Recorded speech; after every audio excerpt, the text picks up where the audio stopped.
Find your team at the beginning and just all work together to make sure the process goes as smoothly as possible. So start to finish, you're at like 4 months, I would say, before you close on a home. There's actually a lot of logistical stuff that has to get done before you can actually do the fun part, which is going and looking at homes. The first year I tried door knocking. You know, we went through something really difficult. We came out the other side and we see like, wow, I'm so much happier now. You are a reflection of like the 5 closest people to you, and I like strongly believe that. Welcome to the Where to Begin in Real Estate podcast with your hosts, Maggie and Agnes. We're back and ready to give you our unfiltered opinions on all things real estate and life. Okay, we're back with episode 7. We're in the new year, 2024. So excited. I think this year's going to be so great for so many people. I agree. Now that we're starting a new year and a lot's been going on with rates, why don't we talk a little bit about how to even start the process if you're a first-time buyer. I'm sure this may be a goal for a lot of people this year. So why don't we kind of take it step by step and break it down for people? Yeah, I agree. I think that's great. And we always say to people, like, start as soon, like before you're ready, as soon as you think you're going to be ready. Like 6 months out, I think. Like if you are thinking about making a move in 2024, you should reach out to a mortgage agent and a real estate agent. But tell me like what you say to clients. Well, I think a lot of people, like at a first glance, think that they need to contact the real estate agent first. I know this might be a little bit of an annoyance to you in some situations, just because you don't even know what that client's budget is, if they're even able to purchase a home, and this is your time that we're talking about as well. So the number one thing that you should do if you are starting your home buying journey is contact a mortgage agent and get your pre-approval done. Even if you think you aren't going to qualify for much, doing that pre-approval will allow you to know things like, what is my credit score? What is my budget right now? Are there any liabilities that I need to pay off, that I need to work on? Do I need to save a little bit more money for a down payment? Do I need a co-signer? Can I buy with a friend?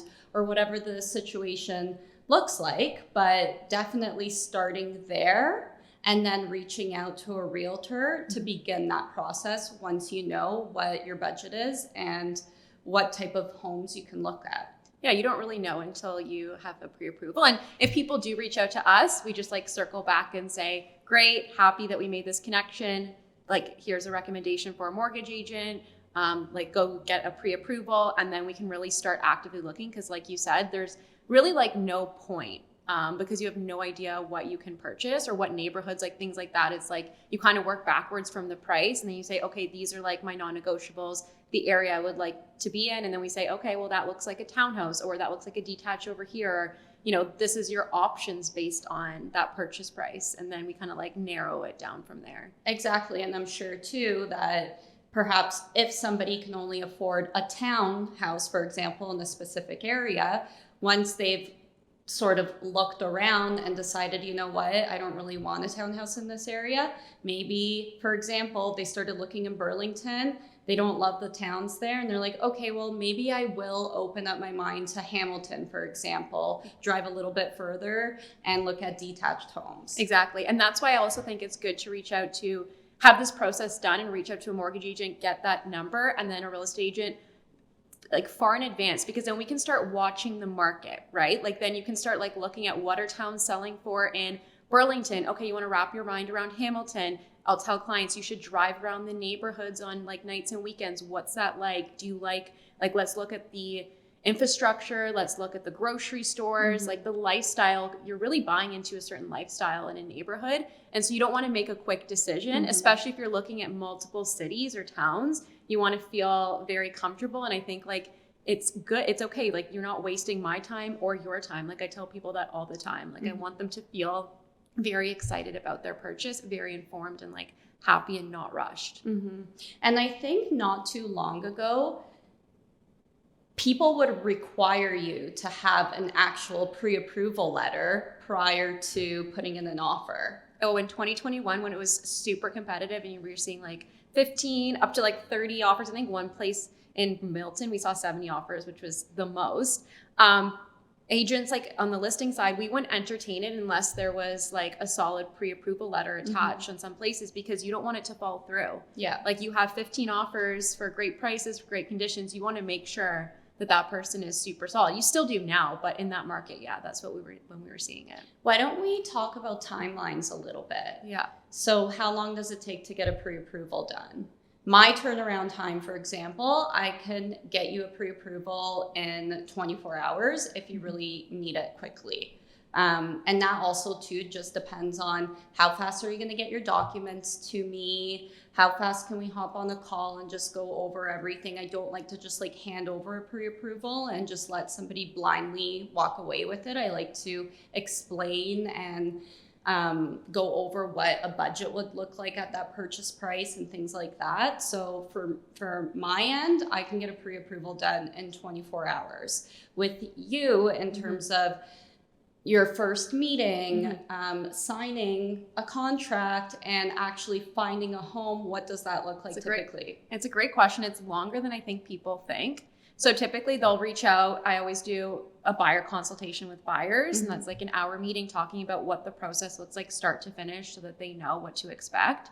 And then what we do is we encourage market education. So it's kind of like what I said before, where we'll set you up on a search for the different types of homes that you're looking at, but then I'll start sending you sold data. So let's say you are looking for a townhouse in Burlington. Like I think I want to make sure that people kind of are watching the market with me and then saying like, let's just go check out homes. Like if there's maybe one thing you don't like about this home, let's go see it. So you can see the various different layouts and stuff like that. So you feel really informed. So it's kind of like diving into that micro market that you're looking at, and then it might shift and you decide you want something else. So usually we like set up a full day to look at properties in like kind of what you're thinking about.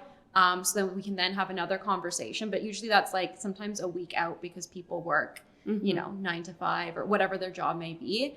And then like the average person, depends on the market, I would say takes like about a month to find a place they really like, sometimes sooner. So right now we're already like a month and a week in or a month and a half in. Then you purchase a home, and most closings are 60 to 90 days out. So that's 2 to 3 more months. So start to finish, you're at like 4 months, I would say, before you close on a home. And that's like if you're moving quickly. So sometimes we see people 6 months. Sometimes we work with people for like a year. If they're, looking for a luxury property and, if there's not as much inventory and there's something very specific. Yeah. So if you are somebody that is new to the housing market, that process can possibly take even longer. So when you get that pre-approval done, typically you get your maximum purchase price. So a lot of times when we work together, or if I work with other realtors or you work with other mortgage brokers, when you look at certain homes, that budget can change as well. So while you're also searching, there's still constant communication in terms of your budget, because that number can change based on property taxes, condo fees.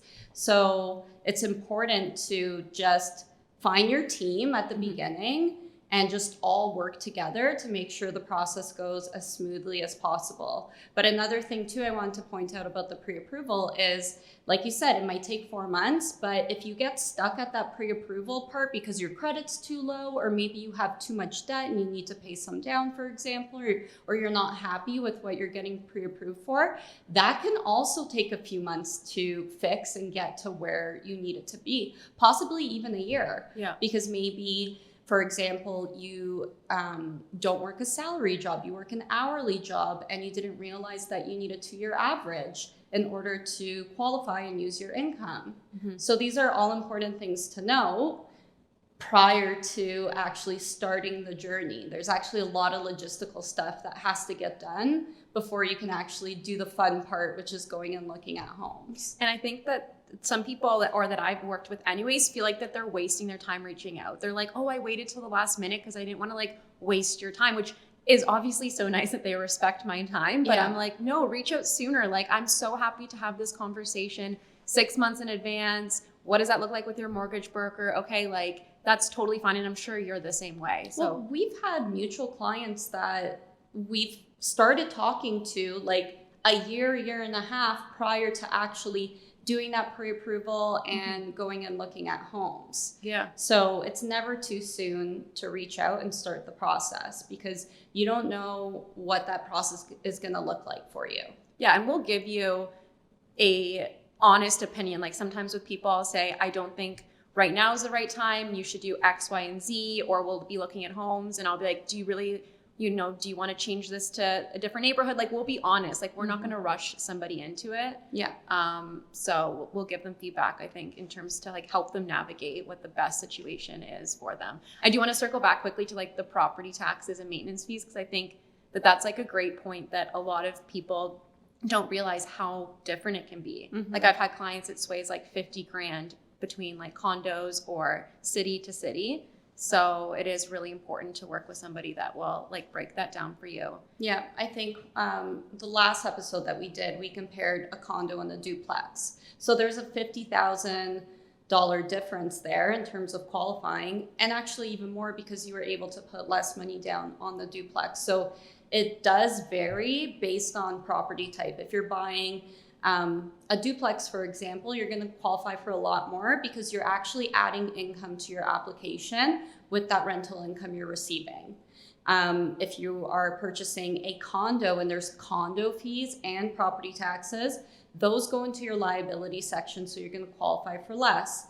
If you're buying a detached and there's only property taxes and perhaps they're quite low, you're going to get approved for more on a detached than a condo.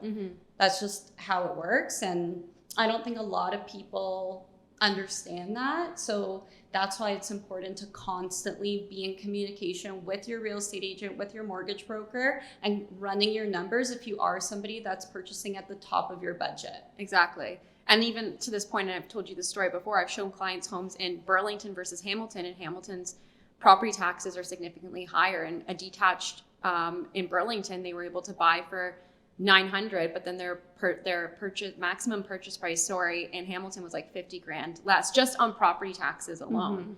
And then all these other factors. So that's why I always encourage someone to work with a mortgage agent, because then we can send them the listings and they'll say, this is your like maximum purchase price on this property. Because like you said, it varies property to property. I don't think that everyone understands that. Yeah, and that's all like back end stuff too. Yeah. Like the client doesn't necessarily have to keep coming to me to run numbers. That's something that typically when I work with a realtor, that's a communication that we're having via email prior to even looking at homes, so that when you actually go and take your clients and show these homes, you already know like, hey, this is the max that we can offer on this property. Yeah, exactly. Yeah, it makes it seamless for them. Like, they don't need to necessarily be involved in the day-to-day communications, for sure. Yeah.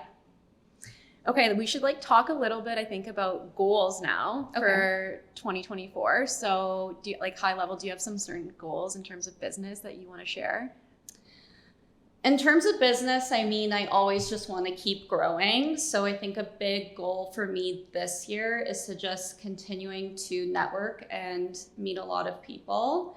I know we have spoken about some things that we want to do with our community as well, just expanding that. But I think just really grinding it this year, because so much has happened with rates. We're finally seeing that we're getting some cuts. So I just think I'm going to be glued to my computer.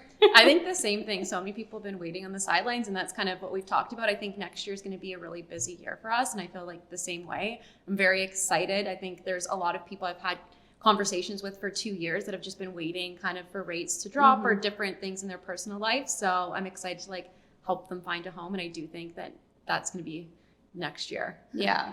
My biggest goal is I purchased a Pilates membership like 3 months ago. I still haven't gone. So I need to start working out. Yeah. That's my goal. Like January for everyone. Yeah.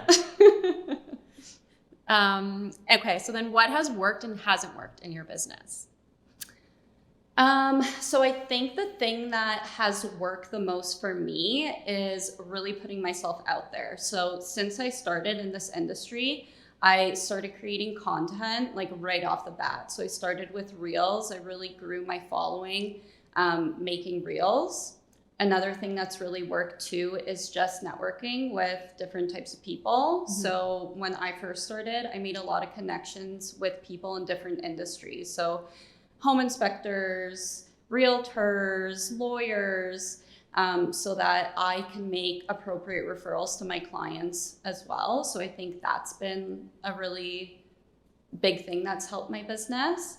Something that hasn't worked for me is not staying up to date with my CRM. I'm not the greatest with that. It's a lot. Like, yeah, you are running your own business when you're a mortgage agent and a real estate agent too. Like, all the little admin stuff, when I like tell people, they are blown away. They don't think about every little thing that we have to do. So it's tough. Yeah, and you don't have anybody telling you to do it. No. You have to force yourself to do it. Yeah. So little tedious things like that, like writing down somebody's information every single time you have like any sort of remote conversation and adding them into your database is more tedious, I think, for some people than others. And sometimes I forget because I'll talk to a past client or something. Like, they'll DM me and say, oh my God, look, I added this appliance, or I did this in my home. And I'm like, oh, I should like add it to my CRM. And I do the same thing where I forget sometimes once, you have that conversation, to keep it up to date so that I like can remember.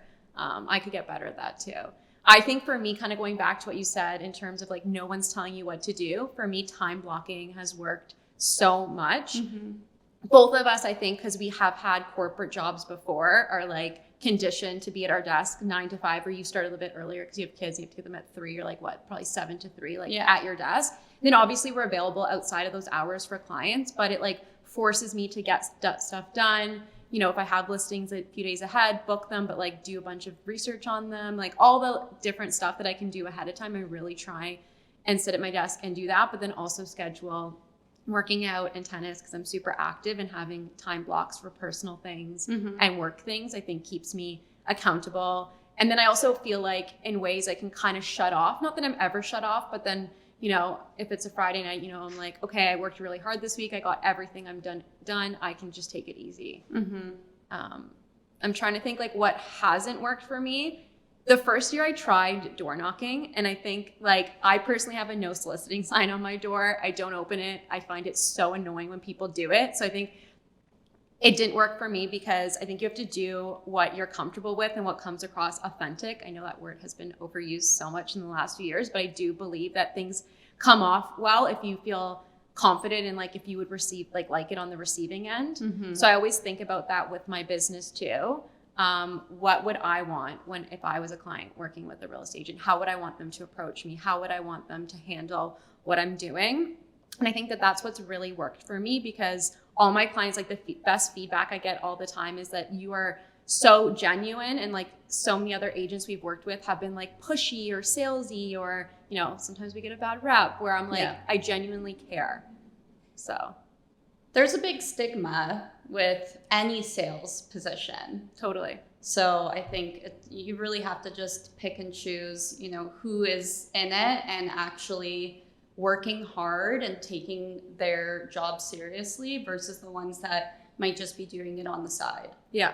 Or just transaction based and money based. And they're like, I just want to get you a house and then move on to the next person, and not like taking the time to tell you maybe this is not the right decision, like I said before, or whatever that may be. I think that happens as well. Yeah, I agree. Yeah. Okay, I wanted to ask you, so being a single mom and running your own business, what does that look like? It's exhausting. I bet. It really is exhausting. First of all, whoever made like school schedules, they must not have kids, because it's just insane to me. Like, they have to be dropped off at 8:30 and they have to be picked up, my son, by like 2:50. I have to be there. If I'm like there at 2:55, because they keep them till 3. If I'm there at 2:55, he's like, why are you late? So it's just, I think as a single mom and like running my business, I think that there's just a lot of expectations, and I can't have people feel sorry for me just because I'm doing it on my own. So I think, I just do what I have to do. I'm not a complainer.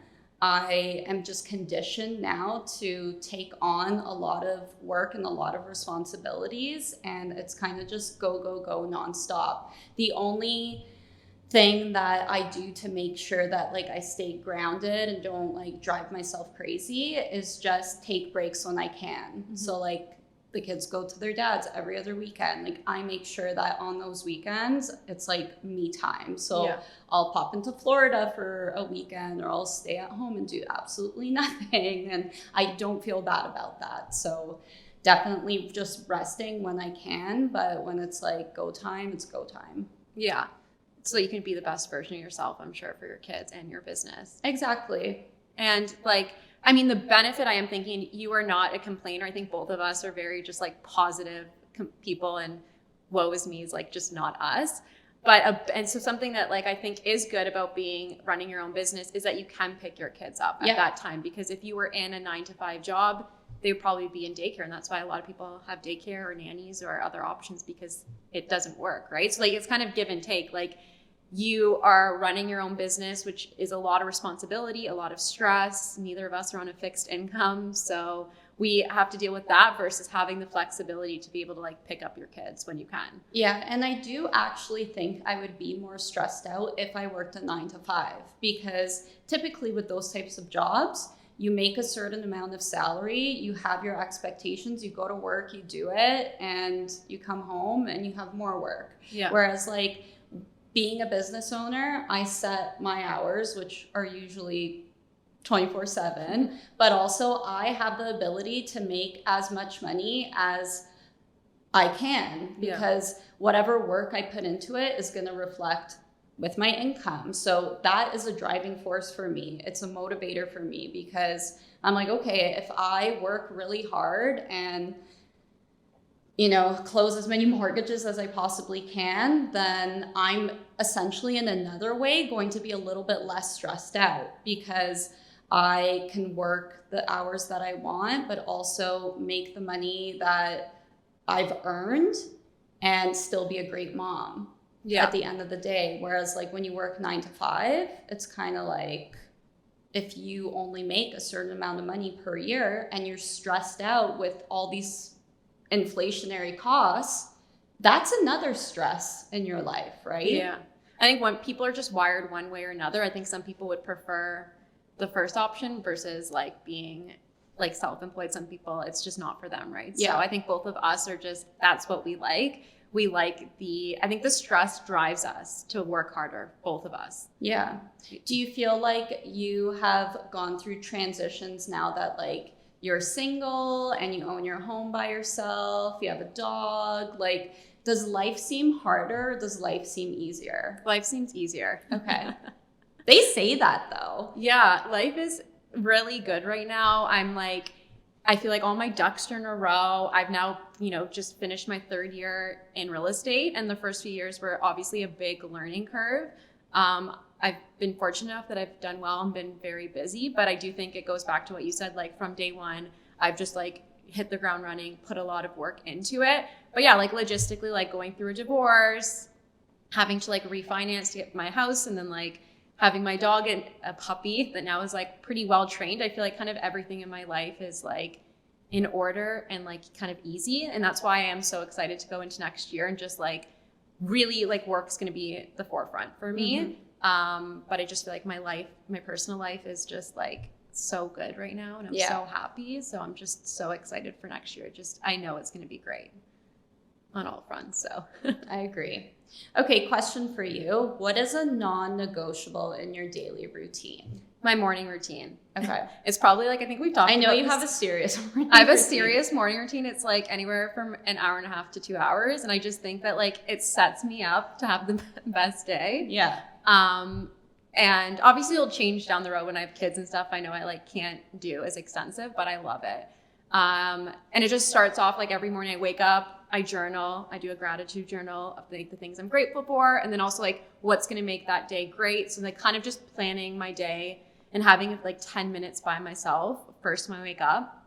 I should also say I love do not disturb on my phone. So like when I wake up, I don't look at my phone for the first half an hour. And this is at like 7 a.m. No one needs me to do like a deal at 7 a.m. So I don't look at my phone. I journal, like I let my dog out, shower, do all that, take my dog on like a half an hour walk. I vacuum every morning and like wipe my windows down just from like the dog mess from the day before. And I just like my house in order, myself in order. I do like a full skincare routine, like all that.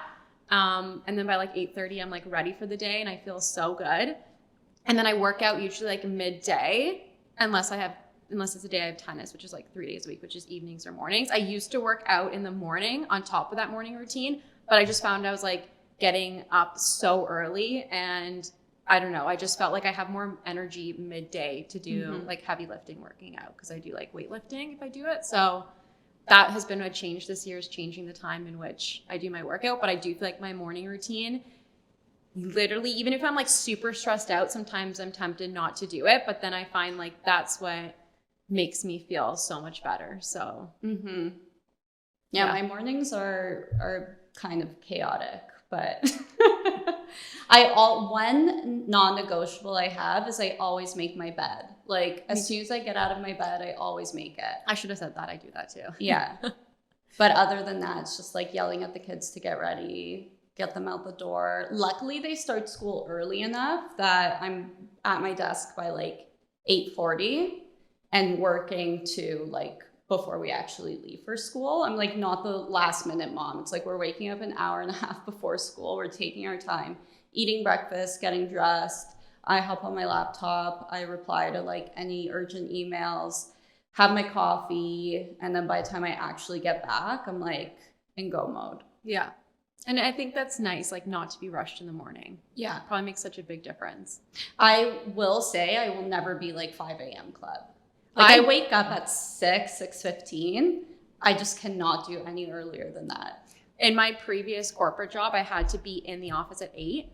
They had like very strict guidelines of when you had to be in. And so I used to wake up at 5, go to Good Life, come home, shower, get ready. And I look back, and those 5 years, like I was committed 4 days a week. I'd go to the gym before work. I was just constantly burnt out. Like it was not for me. I think I would just be walking around angry. I was just a zombie and tired, and because then I would not get home from the office till like 6 or 7, have to make dinner, do all the other things. Yeah, like I'm happy I worked out, but I look back and I'm like, that was just not for me. Yeah. Self-employed, having the work-life balance that we do, I'd rather kind of work some nights and weekends and like have more flexibility around that. Yeah, I agree. One last thing I kind of want to touch on is, this last year has been very difficult for both of us. We are running our businesses. We went through divorce. We're just constantly on the go. We talk about this a lot, but just like having a positive mind and like being mindful, being positive, like what are your thoughts on all of that? Yeah, I think that so I think you always have to take a moment to feel the feelings. Like I know a lot of people, and I've gone through therapy like the last 2 years, as you know, and growing up, I think I tended to be avoidant and very positive. My entire life, I've always been like silver lining. What does that look like? Let's take the positive out of a negative situation. But I like worked really hard to no longer be avoidant and not deal with the feelings. It's like, take a day. If you feel sad, that's okay. Feel the feelings. Just take a moment, but then move on and think positively. But I do think that everything that happens to you happens for a reason. Like all those cheesy sayings, I think you really believe them when you do go through a hard time, like separation or divorce or those things. Like you really just like puts your life into perspective, and you're like, well, these all things happen for a reason. And like one of those podcast episodes ago where I said like my favorite quote's like, what's meant for you won't pass you. Like I believe in all that. So it's just like looking at everything that happens and just looking for the positive in it. Yeah, and I think there's been so much negativity just in our society in general. Yeah. Just with inflation, the government, like our housing market, like everything just seems so negative lately. Yeah. And I think, if you are finding yourself in that sort of rut, it really is important to just surround yourself with people who are perhaps where you want to be. Yeah. I think if you surround yourself with other people that are also kind of in a rut and miserable, that is also going to bring you down. So I'm a huge believer in just like cutting out people that no longer serve you and are bringing you down and are never going to, get you to where you want to be. Because for example, you and I, despite everything we've been through, we've always been just so positive about our goals and stuff coming to fruition. And, you know, we went through something really difficult. We came out the other side and we see like, wow, I'm so much happier now somehow. Isn't that crazy? Yeah. Yeah. Like a lot of people who go through divorce, they say it's the hardest thing that they've ever had to go through. It was. But like, now that I'm on the other side of it, I'm like, holy, like I am just so much happier in my life. Yeah. Like I'm happy that I went through that. Yeah. Because it's brought me to where I am now. And this is exactly where I want to be. Like I'm only going to go up from where I am right now. Yeah. Yeah. Onwards and upwards. Yeah. But it's not even so much the relationship. Like Yeah. I want to clarify. I think that like for both of us, it has like forced us, like I said before, to kind of like reevaluate our lives, like what's important, what's not. And I think it forces you to do a lot of self-work and inner reflection and stuff like that. And I think that's a big part of it as well, right? And then going back to what you said about surrounding yourself around people, it's like that saying made me think about you are a reflection of like the 5 closest people to you. And I like strongly believe that surrounding yourself with like positive people that are where you want to like be or grow to, and you admire things about them, that is just only going to like help you like get to where you want to be. Yeah, I agree. Yeah. Oh, what I wanted to say, what also was, I know you kind of do this as well, but like romanticizing things in your life. Yeah. Has that helped? 100%. Like I am just so extra. I'm probably like the most extra person, but I go above and beyond like for myself on a regular basis. Like even if I don't have crazy plans, like I love to just like get ready, do my hair, put some makeup on, make my coffee extra nice, make myself like an amazing dinner, even if it's just like myself eating. Yeah. I go above and beyond like for my kids as well, even if it's just like the 3 of us, to make like things super special, because I want to enjoy just like my everyday moments as well. And I think that when I'm happy in my everyday, then like the rest of my life just kind of like keeps trending that way. That's why I'm a huge believer too, like when people come over, like I love to just go the extra mile to make everything special. Like we're the same with that. And that's why I wanted to ask you that, because I believe that it's all in the little things that make you happy. And then now that, you know,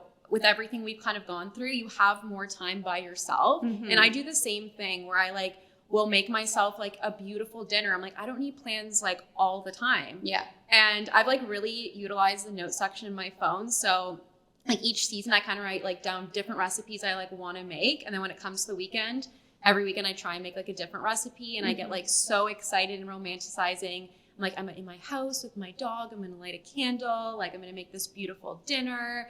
Like just romanticizing the small stuff brings me so much joy. Yeah, even something as simple as like wrapping Christmas presents. Like I go the extra mile to like buy really cute wrapping paper and make it like super special for the person, even though they rip it off in like 1 second. Yeah. To me, it's just like those little things bring me so much joy. And it's just like a reflection of how I want my everyday to be. And I think that's like super important. Yeah, it makes me think of this one quote I love. So in my notes section too, I have like a bunch of quotes. I want to say like 30 that I love and I keep adding to it. But one of them is, how you do anything is how you do everything. And I think that that's so true. Like we put so much effort into the small stuff, but we just put so much thought and effort into, I think, everything that we do, every step of the way. Yeah. I think that says a lot about like our personalities too. Yeah. Like it's a reflection in our business. It's a reflection in our relationships with our family and friends. It's a reflection of, you know, for me, like me being a mom, like everything that I do, I just think about what I'm doing instead of just doing it. Like I prepare for it. I pump myself up for it.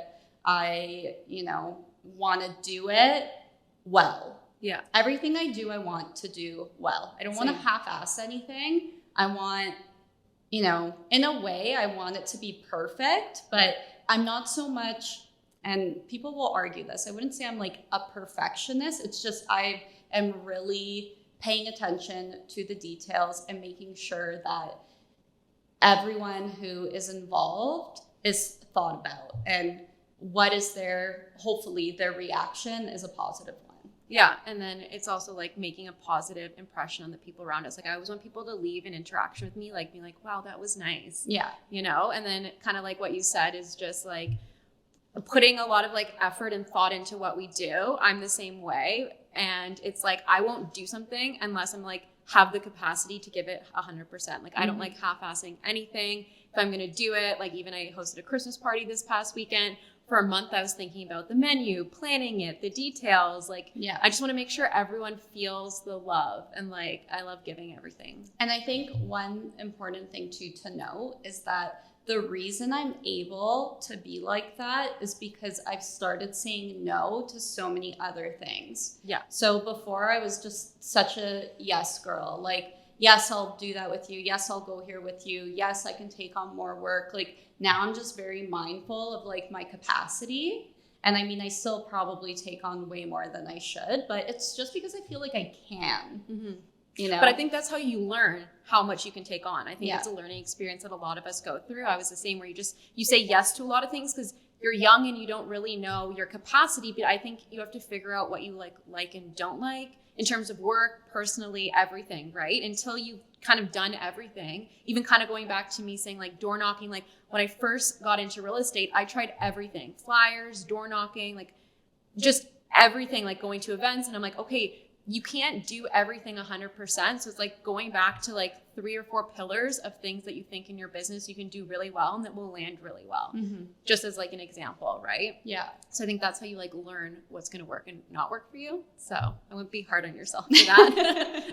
But it's a good thing that we're here. Yeah. And you like have the self-awareness to know your capacity and like what you can give 100% to. Yeah, I agree. Well, I think this was another great episode. I'm excited to have this year and see what happens in terms of our business, our personal life, and our podcast. Thank you everyone so much for joining us. Please rate us and subscribe on whatever platform you're listening to.